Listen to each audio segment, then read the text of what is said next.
दोस्तों नमस्कार। गुरुकुल के एक नए एपिसोड में आपका स्वागत है। मैं हूं परेश पाठक। आज हम जिस विषय पे बात करने जा रहे हैं वह है लाल फीताशाही। बहुत सामान्य सा विषय है। आप सभी लोग इस शब्द से वाकिफ हैं, और अगर वाकिफ नहीं भी हैं तो आपने बहुत से दफ्तरों के चक्कर किसी एक कार्य के लिए लगाए होंगे। जो कार्य 10 मिनट में हो सकता है वह 10 दिन या 10 महीने में कैसे किया जाता है, यह बताने वाले अफसर इस कैटेगरी में आते हैं। आज भारत एक राजनीतिक स्थिरता के दौर में है। हमारे राजनेताओं ने बहुत बेहतर ढंग से देश की गति को संभाला हुआ है। केंद्र में तीसरी बार सरकार है और कई राज्यों में स्थिर सरकारें हैं, लेकिन उसके बावजूद भी आज जिस स्तर पर हम संघर्ष कर रहे हैं उसमें राजनेताओं की इच्छा शक्ति के बाद उस इच्छा शक्ति को पूरा करने वाले अफसरों का एक बहुत बड़ा योगदान है, जो संभवतः उस स्तर पर नहीं हो पा रहा है जिस स्तर पर उन्हें होना चाहिए। सबसे पहले तो केंद्र की और राज्य की योजनाओं को अलग अलग समझा जाना चाहिए। केंद्र की योजनाओं में सड़क, पानी, बिजली, शिक्षा, स्वास्थ्य और वे सारी योजनाएं हैं जिनका क्रियान्वयन सीधे सीधे केंद्र और उसके विभाग करते हैं। वहां अफसरशाही और भ्रष्टाचार कमोबेश काफी कम है। आपने नेशनल हाईवेज को बनते हुए देखा होगा। उनकी गति और उनकी गुणवत्ता बहुत अलग होती है। और वहीं आपने राज्यों के द्वारा बनाई जाने वाली सड़कों को भी देखा होगा, जिनकी गुणवत्ता के तो कहने ही क्या। कई राज्यों में इन सड़कों को बनाने के बाद प्रतिवर्ष इनका मेंटेनेंस किया जाता है और इसमें लाखों रुपए का भ्रष्टाचार होता है। इसके अलावा वे सारी योजनाएं जो राज्यों के द्वारा चलाई जाती हैं वो अफसरशाही का एक बड़ा नमूना है। अकेले मुंबई में ही अगर आप एक रेस्टोरेंट खोलना चाहते हैं तो आपको 20 से अधिक विभागों से माथाफोड़ी करनी पड़ती है। 12 तो लाइसेंस ही है। पर्यावरण का लाइसेंस लेना है, फूड का लाइसेंस लेना है, जीएसटी का लाइसेंस लेना है और न जाने क्या क्या। और प्रत्येक लाइसेंस को लेने की एक निश्चित अवधि है।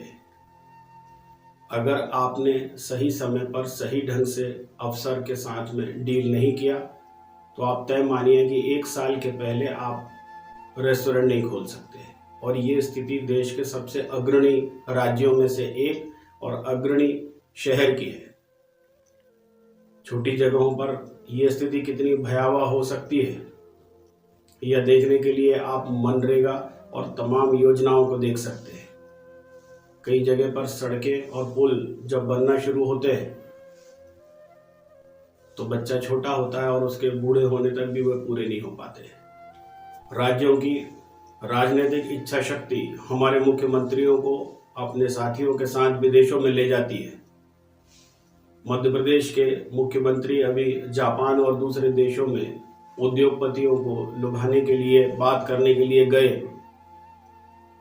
उनकी ये सारी इच्छा शक्ति तब समाप्त हो जाती है जब लाखों रुपए के एमओयूज मूल रूप से परिवर्तित नहीं होते कार्य में।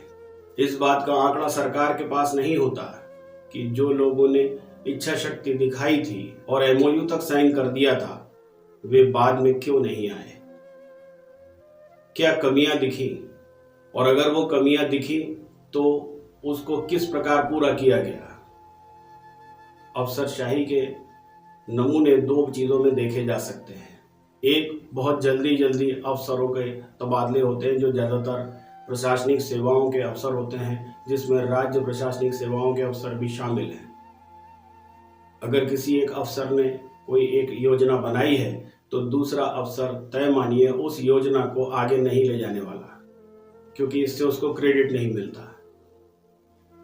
वो अपनी एक नई योजना लेके आता है, भले ही वो 2 साल में चेंज कर दिया गया।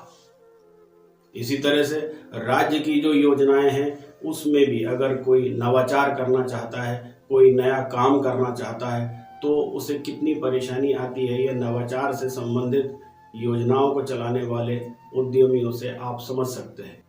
बाजार में, व्यापार में दो तरह के काम हैं। एक वे जो सरकार की पुरानी योजनाओं के साथ चलते हैं, उसमें किस प्रकार अड़ंगा लगाना है और उन्हें कितना देर करना है, ये सारे अफसर खूब अच्छी तरह जानते हैं। अगर वो नवाचार है तो वो और भी जटिल होने वाला है, क्योंकि नए अफसर उसको चुनना भी नहीं चाहते, उसको देखना सुनना भी नहीं चाहते। उन्हें लगता है कि इसका नया मद बनाना पड़ेगा, एक नया विचार लाना पड़ेगा, तमाम तरह के लोगों से इसकी परमिशन लेनी पड़ेगी और इतनी माथाफोड़ी क्यों करना है। ऐसे समय में नवाचार करने वाले प्राइवेट सेक्टर्स में चले जाते हैं। जो मदद उन्हें सरकार से मिल सकती थी वे मदद नहीं मिलती। लगभग हर विभाग में नवाचार के मद खाली होते हैं, वह पैसा इस्तेमाल नहीं हो पाता, और जो इस्तेमाल होता भी है तो वह अधिक से अधिक लोगों को बताने, प्रचार प्रसार करने में ही रह जाता है। मूल रूप से सबसे अधिक आवंटन जिन क्षेत्रों में व्यापार के लिए किया गया है, वे सभी संस्थाएं आज राज्य स्तर पर संघर्ष कर रही हैं और इसका मूल कारण अफसरशाही है। दो प्रमुख उदाहरण इस संबंध में दिए जा सकते हैं। दिल्ली और मुंबई के बीच में एक कॉरिडोर 2006 में बनना आरंभ हुआ, जो आज तक बन रहा है। दूसरा उदाहरण मुंबई और अहमदाबाद के बीच में चलने वाली बुलेट ट्रेन का है। यह सभी का ड्रीम प्रोजेक्ट है, संभवतः हमारे प्रधानमंत्री का भी। वर्षों से यह ड्रीम प्रोजेक्ट पूरा होने का इंतजार कर रहा है, मगर वह पूरा नहीं हो पा रहा है। छोटे राज्यों में इस तरह के ढेरों ड्रीम प्रोजेक्ट्स हैं जो चालू हुए लेकिन समाप्त नहीं होते। कई राज्यों में वर्तमान केंद्र सरकार ने स्मार्ट सिटीज बनाने का निर्णय किया। मध्य प्रदेश जैसे राज्यों में एक भी सिटी स्मार्ट नहीं हो पाई, और आज उनका काम कहां तक पहुंचा, कितना प्रतिशत पूरा हुआ, इस बात की भी जानकारी संभवतः राज्य सरकारों के पास नहीं है। इस बात की छोड़िए, इस बात की भी जानकारी नहीं है कि अगर उसमें देरी हो रही है तो क्यों हो रही है।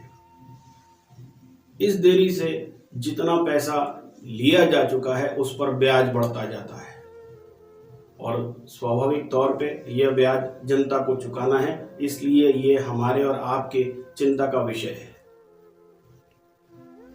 ऐसी कोई योजना, ऐसा कोई प्लेटफॉर्म नहीं है जहां पर जनता सीधे अफसरों से या राजनीतिक इच्छा शक्ति रखने वाले राजनेताओं से यह बात पूछ सके कि जिन कामों में आपने जानबूझकर देरी की, अकर्मण्यता की, अक्षमता की, उसमें हम आपसे किस प्रकार चर्चा कर सकते हैं। हर विभाग का एक वार्षिक प्रतिवेदन होता है और उसमें यह लिखा होता है कि कितना पैसा वह इस्तेमाल ही नहीं कर पाए, मगर उसके बावजूद भी अगले साल बजट में आवंटन बढ़ता जाता है। जब पैसा पूरी तरह से इस्तेमाल ही नहीं हो पाया तो बजट में आवंटन बढ़ कैसे जाता है।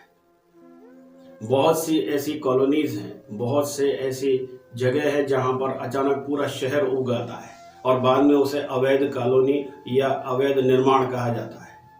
तो जिस समय ये अवैध कॉलोनी बस रही थी, इसमें बिजली और पानी के कनेक्शन दिए जा रहे थे, उन समय इसकी वैधता को क्यों नहीं मापा जाता।